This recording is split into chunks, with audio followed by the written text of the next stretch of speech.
because each president in this room is going to give about 52 more speeches next year than you gave this year. Not only 52 speeches, but also 12 board meetings. Any other special functions that you do. I have a saying, I don't know if you agree with this, Rick. I have a saying that, I think that everything is a presentation. I think a phone call is a presentation. I think when you shake hands with somebody it's a presentation. And there are tricks for being a good presenter. And I think you're amazing at it. You've been a good mentor for me. I wanted to ask you a couple of questions in front of our studio audience today about how they can take their presentation skills to the next level. Tell us a little bit about, first of all, content. Your speech last night was amazing. It has pathos, it has humor, it has a moral, it has a call to action. How do you arrange and compose the perfect speech? Well, if I'd known it was that good, I would have talked longer. I want to find the guy who asked me how Mike ever got elected governor. Well, I tell you, I've been doing speaking a long time. I started speaking when I was 11 years old because I didn't have any money to go to college. And a guy from the Optimist Club in Oakland, California, where I live, came by and said, "We got a speech contest for young boys." I was taking swimming lessons at the YMCA, and I jumped out of the pool again stark naked. I do a lot of my best work. Thank you for dressing up today. And I said, I'll enter the speech contest. My coach, like most members of a service club, he happened to be a funeral director. He knew nothing more about speaking than I did. I was 11, he was 40.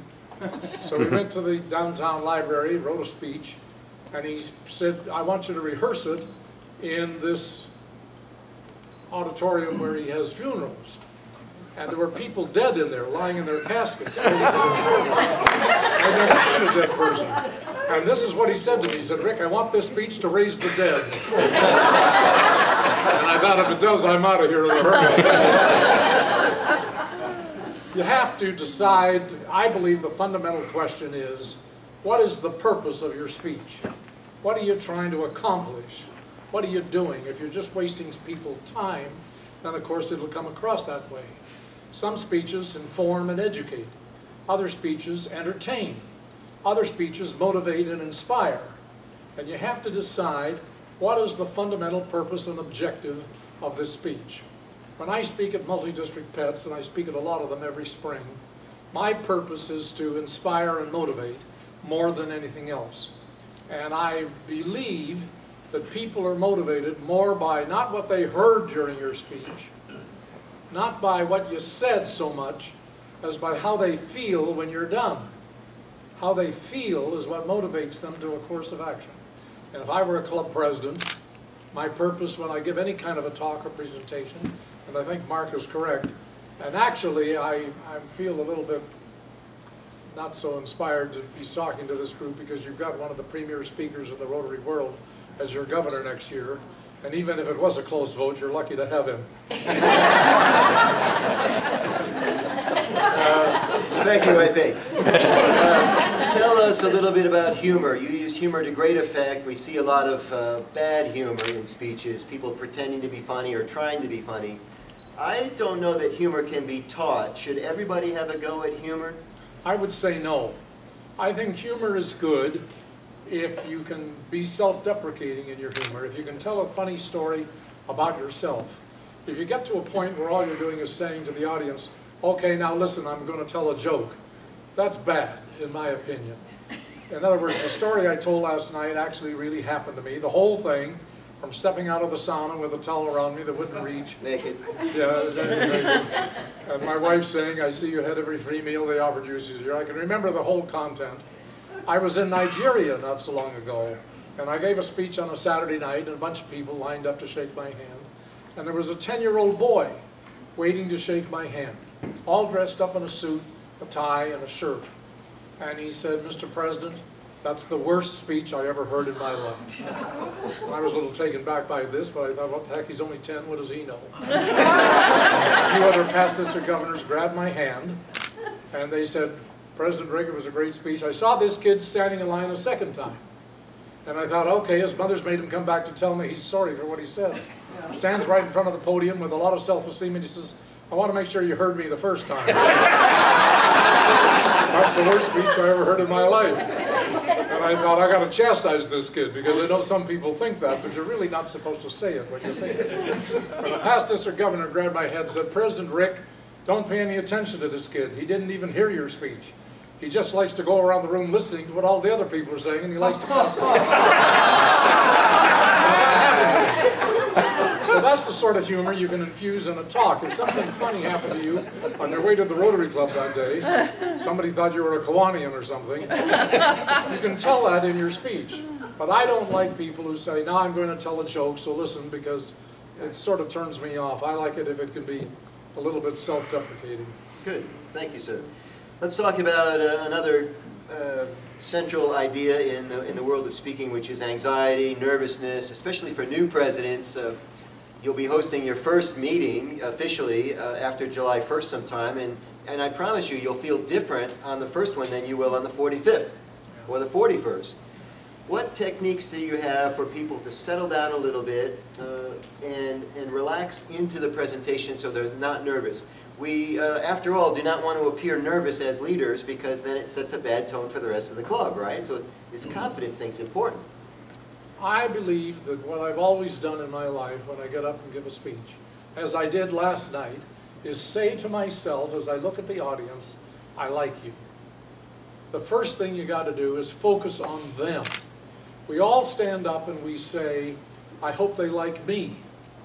I'm nervous. I hope I'm making a good presentation. I hope I'm being impressive. I hope that they think I'm okay as the club president. I wouldn't do that. It's a waste of time. I would focus on them. Most people's focus is on themselves. And if you can focus on them by smiling at them, by looking at them, and by saying, I like you, not worrying so much about yourself, but worrying about them. I'm always in tune with what's going on in the audience. Like I think, whether it was Boston the night before last or last night, somebody came up and wanted to take my picture during my speech. I stop and I look at them and I say, let me smile right in the middle of the speech. And everybody enjoys it, because you've got to be aware of what's going on in your audience. If people are bored and they're falling asleep, end the speech, because you're losing them. I learned that in 51 years of doing courtroom work. If the jury's asleep, it's time to try something else. So I wouldn't worry so much about you. I would worry about them and focus on them and say to yourself, I like you. And it always makes me feel better, because Winston Churchill said, anybody who ever gets up and gives a speech is going to be a little bit nervous. And everybody always is. You hope the lighting is good, the podium's good, the microphone's good. All of those things count, and sometimes it goes over better than it does at other times. I give the same speech to pets for years and years and years with a few variations. And some audiences it goes over real well. Another audience, I don't know whether it's me, whether I haven't taken an Advil or something to get me through it. Whatever it is, the audience just isn't quite in tune. Maybe the lighting is different, maybe they haven't had enough drinks, I don't know. Whatever it is, it can be different. So you can't sweat it every single time, because it'll be different every single time. But I once talked to a famous actor, Richard Burton, who was doing Camelot in San Francisco. And I went backstage and we were having a chat, and I said, don't you get tired of ever doing this night after night after night? And he said, Rick, I'm always trying to get it right. Richard Burton. I'm always trying to get it right. Camelot. And that's the way I do in my pet speech. I gave that speech 3 times this week to 3 multi-district pets. And I will discuss with my wife tonight when I go home to San Francisco where it went over the best. And if I accomplish the purpose I had in mind, which was to focus on you, not on me. I've been speaking all my life. It makes no difference. I've been a past president. But you're the officer next year that matters. You're the one that counts. And the question is, did I motivate and inspire you? And if I did, it was good. Otherwise, no matter how entertaining it wasn't. Somebody asked me the other day if I've ever given a bad speech, and I said no, but I've had some bad audiences. Well said. A supplemental comment to the nerves thing, because I know a lot of you are stressing about this. So it's a practical tip, and maybe Rick's got a take on this as well, but it's a version of what he just said, is to focus on other people.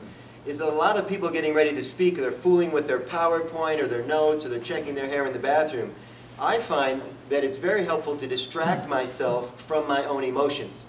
Nervousness, anxiety is a very personal emotion. But if I'm walking around the room greeting people, thank you for coming, thank you for being in Rotary, thank you again for serving on the board this year, I couldn't possibly be thinking about me if I'm so focused on you. So a practical version of your tip, I think. And well done, and I watched you do that last night. Yeah. Yeah, I believe the same thing is true. If you go around and greet people, I like to greet people in the audience before I get up to speak, just to meet them, so that there's some sort of a bond established. And if you greet the members of your club before your first meeting, you stand at the door and you greet them, and you focus on them, they're going to like you. And don't be afraid of making a mistake. I've made a million mistakes. You know, Babe Ruth made a few home runs, but he made a lot more outs. Yeah. And everybody does. Everybody does. So you don't be afraid of making a mistake. In fact, if you're focusing on them and you make a mistake, they're pulling for you. They're really pulling for you. They want you to get through it. My club president this year is not a natural speaker. She's a wonderful woman. She's been in Rotary some time, and she's been nervous as a wet hen. And I go up to her still at every meeting, and we're 2/3 through the year now. And I say, don't be so nervous about yourself. Focus on them. You're doing just fine. You're doing just fine. And we're all pulling for you because we like her. We're all pulling for her. So they'll all be pulling for you. Let's talk about confidence, Rick. There's a gentleman in Toastmasters, he's been named the best speaker in the world, which rules us out now. No, seriously, they gave him this title. I don't know how they can do this, but because they haven't heard Rick yet. How can they say he's the best speaker in the world? But they dub him that as a marketing thing for Toastmasters. It's wonderful, and he's actually very good. You can Google him on, well, try Googling him on Google. And anyway, his name's really long. Am I going too fast? His name's really long, hard to pronounce, otherwise it would tell you. And he said something interesting in this speech, in his interview, and I wanted to get your take on it. They asked him about confidence, and he said honestly, and he seems like a very nice man actually, he said, I think of myself as having a bit more on the ball than the audience.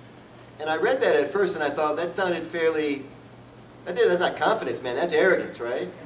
But is there a sense of that when you get on stage that you must control the microphone to the extent that you're sending a signal that you know what you're doing? And is that sometimes misinterpreted? I think it is misinterpreted, but I think it's important. You have to take command of the stage. We call that in show business command of the stage. You have to make a stage presence. You have to come out and know what you're doing. So I would prepare.